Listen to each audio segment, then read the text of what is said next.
So, as I said earlier, I'm Shanna. I'm one of the volunteer development workers at the Volunteer Centre, and I'm going to hand over to Esther first to kind of introduce herself and a little bit about networks, and then we'll let them begin. I'll hand over to you, Esther, with a gracefully jump off stage. Thank you, Shanna. Can everyone hear me?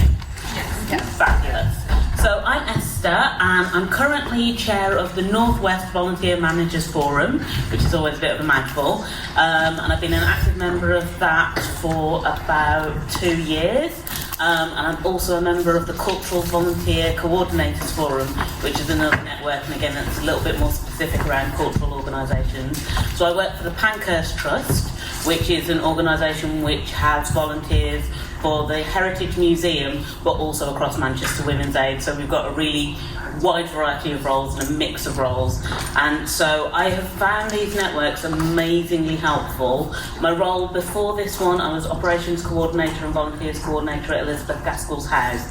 And in that role, I was part-time, and I've only recently become full-time in this role. So in terms of effective use of my time, I've always found networks to be a really useful way of doing that career development, that career learning, and also getting that experience from other volunteer managers as well, who, let's face it, always experience quite similar issues.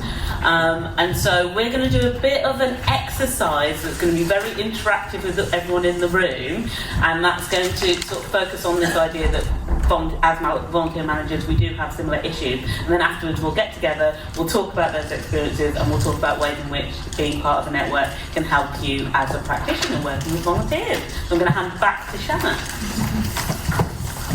So, Barclay at the back is, Esther, can I give you those? Yeah, absolutely. Start helping out. Cool.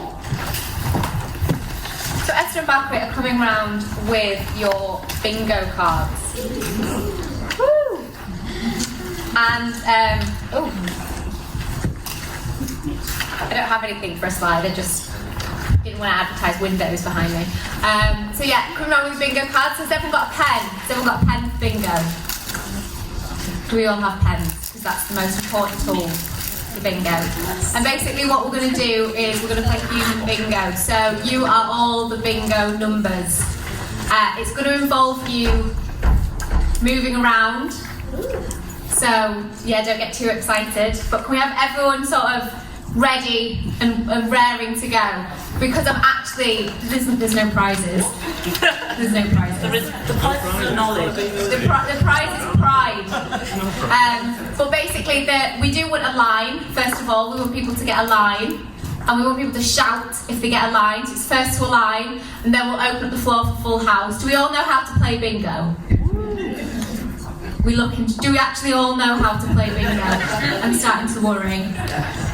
Okay, so move around the room. You've got to find people who've had these experiences. The whole idea is that most of the time, if you have a network, there will be people who've been through similar experiences to you, might have the answers, might be able to support you, and we should more and more, as we're in organisations where we may be the only one with responsibility for volunteers, more and more we should be looking outside our organisation for support and for advice, because usually someone's done it before, made all the mistakes first, so we can take all the glory and the good practice. So yeah, get up, move around. So we're looking for a line, so it's first to a line to find an answer to their questions.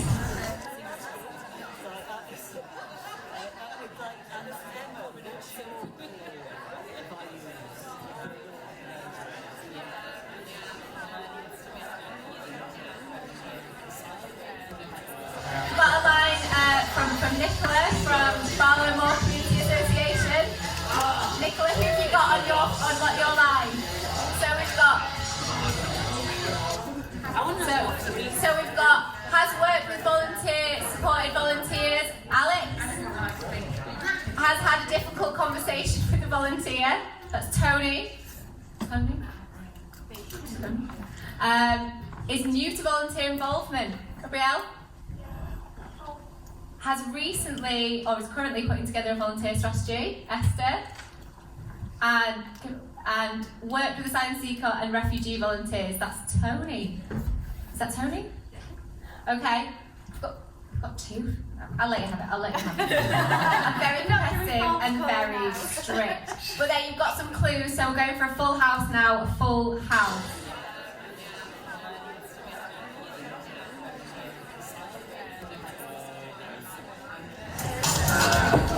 Right, can we all count up how many we've got? Count up how, it's like a pub quiz. Everyone count up how many you've got. No writing fake names in the spaces you don't have. Have we all counted up how many you've got? You can come and return to your seats or places, come back. We don't think we have a full house, but has anyone got 24, 23, 22, 21, 20, 19, 18. Has anyone actually counted? 17, 16. Yay! Brilliant. I just heard someone didn't get as many because they were talking too much. That is the point of the game. Congratulations, you win. But yeah, thank you for taking part and having a bit of fun, hopefully. So Esther, I don't know if you want to talk about some of the ones because you were playing the game very competitively. Yeah. So much so I lost you at one point. If you want to talk about a little bit about sort of what's missing and sort of what the game is about. So I think we've learnt that, again, lots of people have a lot of similar experiences and similar backgrounds, but then there are some nuances in lots of people's individual roles. I think one of the ones that I think quite a lot of you struggle to find might be, has an online chat for volunteers. Did anyone have an online chat with volunteers? Yeah, we have. Fantastic. See these people if you want help with online chat volunteers. And I'm assuming you find it useful because it's quite a nice mechanism for people connecting within like a specific group in the same way that you might use an online network with your own friendship group. Has done a volunteer management qualification. Did anyone find someone with volunteer management qualification? No. So, it's very clear that actually, in terms of your roles, firstly, no one who does volunteer management, it's a prerequisite of your job that you have a volunteer management qualification, which is quite rare, I think, if you're dealing with volunteers in the numbers of 100 volunteers and we're actually working without a structure or a formal way of working. So in that way, that's one of the great things about having a network of other volunteer managers who have similar issues or might be able to find solutions to some of the problems that you're having. So one of the other ones has a volunteer handbook or guide.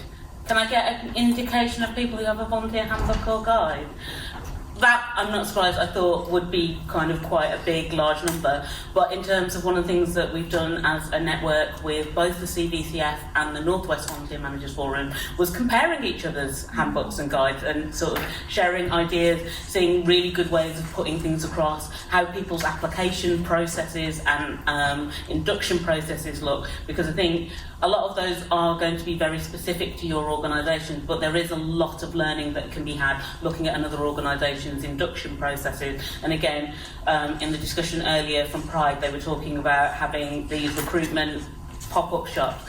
For me, in my organisation, I was, until a couple of weeks ago, the only volunteer coordinator, so actually making the time to do that was very difficult. But one of the events that I've seen Shanna at recently was the Volunteering and Social Justice Fair at Manchester University, which is being in a place where you've got a lot of students who come to you, being able to use your volunteers to help support that activity. And so the benefits of just having an idea about different networks and different events that are happening, even if they're not something like based at the university, but it might be that there's an organisation similar to yours based out in a different region might be doing something and you can participate in that. So I think we all kind of get an idea about it. One of the questions that isn't on the volunteer involvement bingo, it's sort of in the context of it's part of a larger role. So who is a full-time volunteer manager in this room? So it is very rare for a volunteer manager to be a full-time position.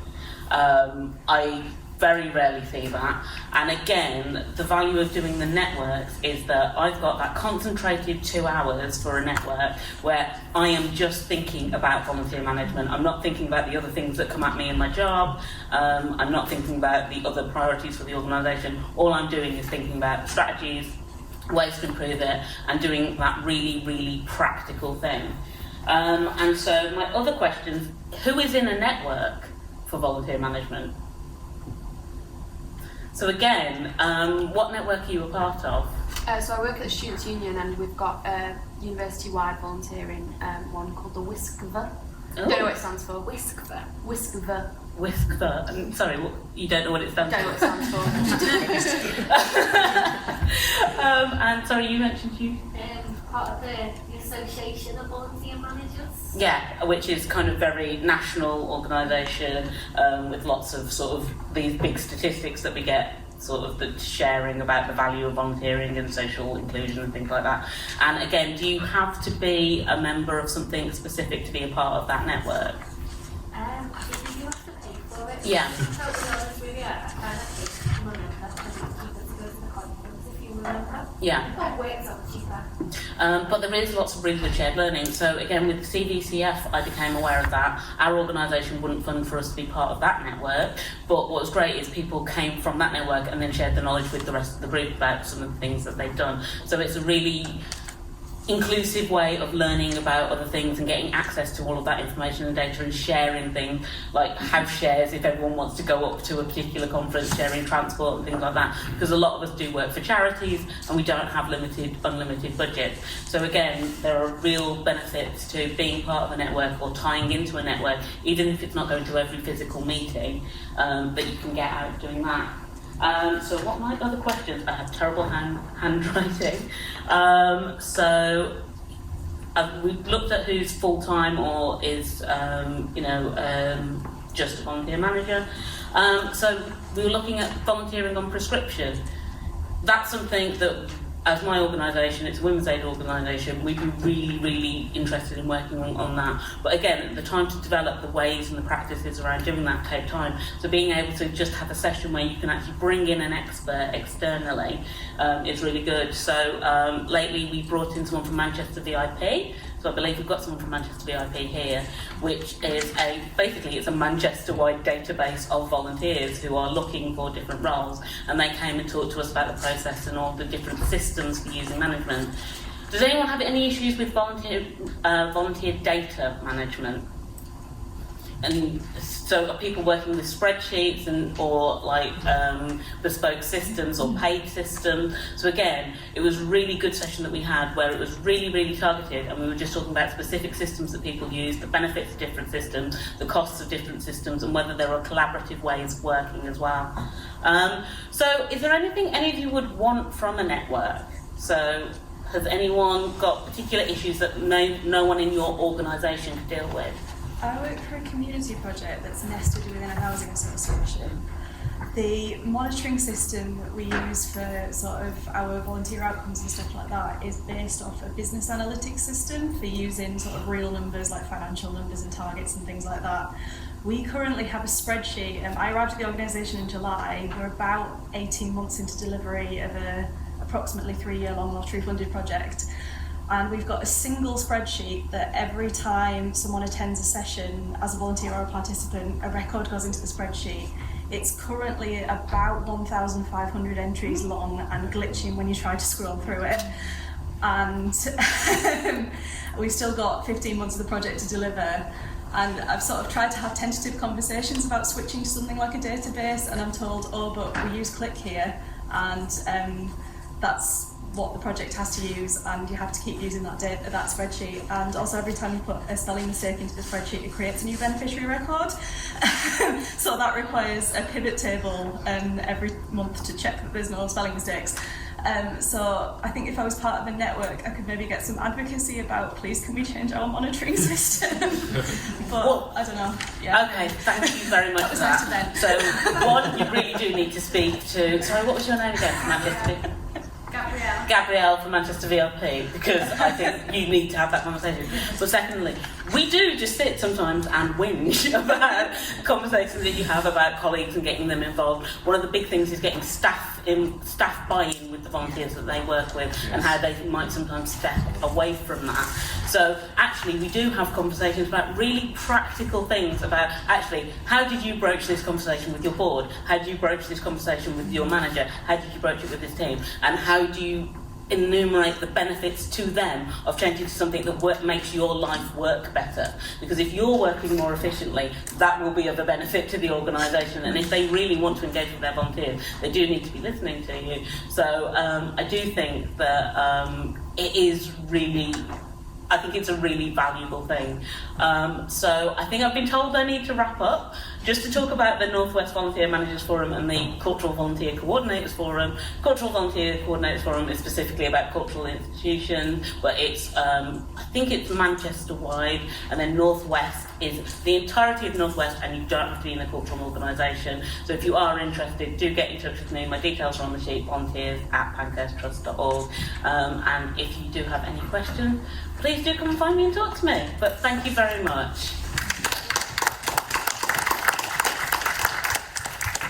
So thank you so much, Esther, and we will share out links to the North West Volunteer Coordinators Forum and the Cultural Volunteer Coordinators Forum for anyone who works at cultural organisations or for cultural festivals and things.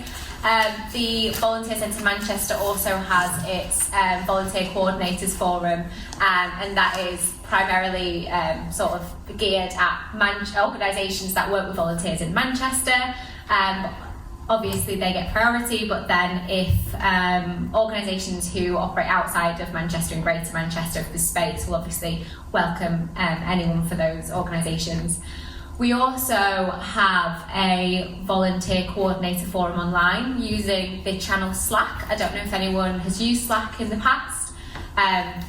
Basically what happened was, from the volunteer coordinators forum, they were happening every month, and people were like, oh, this was really useful, I can't just ping over a question, and there was like email threads coming up when people had questions about stuff and they just wanted a bit of a sounding board, because so often that's missing in your organisation. You are just sat there thinking about it yourself and wondering whether it's a good idea or not. So we'll send out the details. That's open to anyone in Greater Manchester. You don't have to be one of our Manchester organisations to be part of that network, and it is just really there's different channels for different different types of volunteering or different sort of queries, and it's very much led by the people who are on there to get answers and get support, have those conversations about, I'm trying to advocate for something in my organisation. Has anyone had this before? You can have like private chats within it, so you can sort of go into more detail with each other rather than just having endless email threads. But it's really to facilitate what we've kind of done today, and hopefully you will have done a bit too much talking and not won bingo, but you will have been like, I want to talk to that person and I want to talk to that person. Take details away, take contact details, send out a speculative email to someone you've spoken to and just say, can we have a longer conversation? Follow it up with a phone call, follow it up with a cup of coffee. Like, you learn so much from networks, and really most of the time that expertise is within those networks. So that's, the takeaway from today is reach out, and even if you've had that conversation with someone and you can help them, reach out to that person and say, do you want to continue that conversation? Like, I'm happy to help, because for every time that someone helps you sort out a problem, there's an opportunity to help someone else. We'll send out all the details of the different networks that you can be part of on Twitter, or I'll sort of, if we can send it out to delegates after today, we will. But yeah, speak to me or Esther after if you want to find out more. And until everyone else joins us from the other workshops, please make good on some of those connections that you made during bingo, and continue those conversations that I so rudely interrupted with my desire to be a bingo caller. So thank you very much, and hope you enjoy the rest of the session this afternoon.